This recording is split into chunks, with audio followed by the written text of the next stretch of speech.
Okay, this is Federalist 11, Part 2. If we continue united, we may counteract a policy so unfriendly to our prosperity in a variety of ways. By prohibitory regulations extending at the same time throughout the states, we may oblige foreign countries to bid against each other for the privileges of our markets.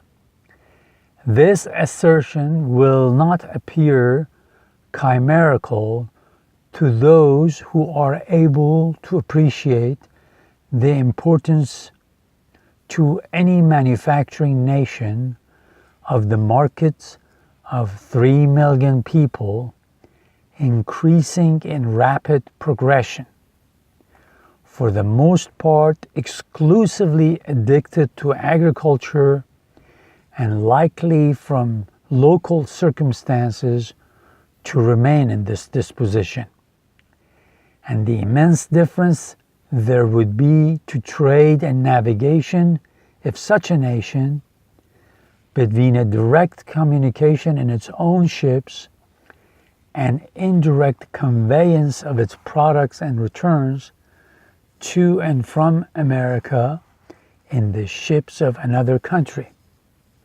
Suppose, for instance, we had a government in America capable of excluding Great Britain, with whom we have at present no treaty of commerce, from all our ports. What would be the probable operation of this step upon her politics? Would it not enable us to negotiate with the fairest prospect of success for commercial privileges of the most valuable and extensive kind in the dominions of that kingdom? When these questions have been asked upon other occasions, they have received a plausible but not a solid or satisfactory answer. It has been said that prohibitions on our part would produce no change in the system of Britain because she could prosecute her trade with us through the medium of the Dutch, who would be her immediate customers and paymasters for those articles which were wanted for the supply of our markets. But would not her navigation be materially injured by the loss of the important advantage of being her own carrier in that trade? Would not the principal part of its profit be intercepted by the Dutch as a compensation for their agency and risk? Would not the mere circumstance of freight occasion a considerable deduction?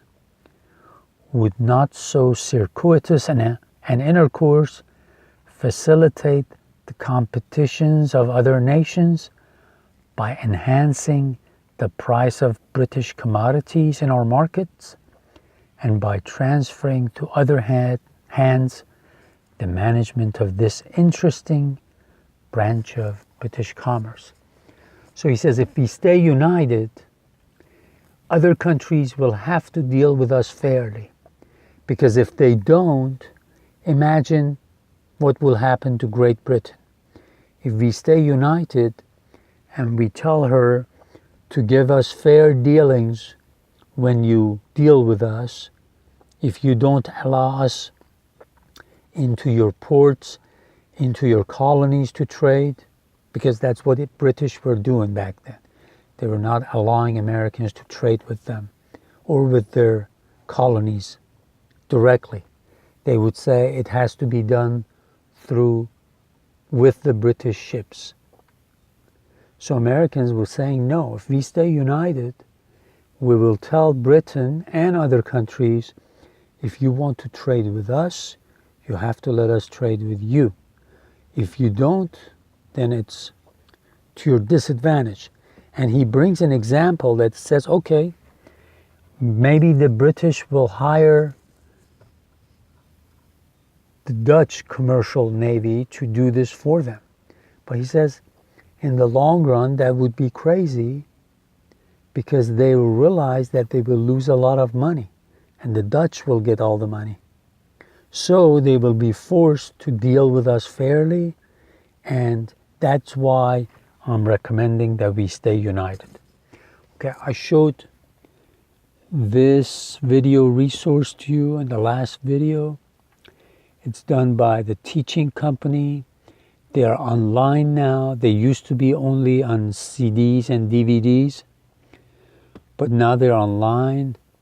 There are transcripts of every course available. So if, for example, since you're learning English as a second language, these transcripts will be helpful when you listen to the lecture of the professor and a word is new to you. You can actually look at the transcript and learn it. And this course, The Great Debate, Advocates and Opponents of the American Constitution, it is a really good course. It's by Thomas L. Pangle, Pangle. I recommend that you watch this. It is going to be very helpful.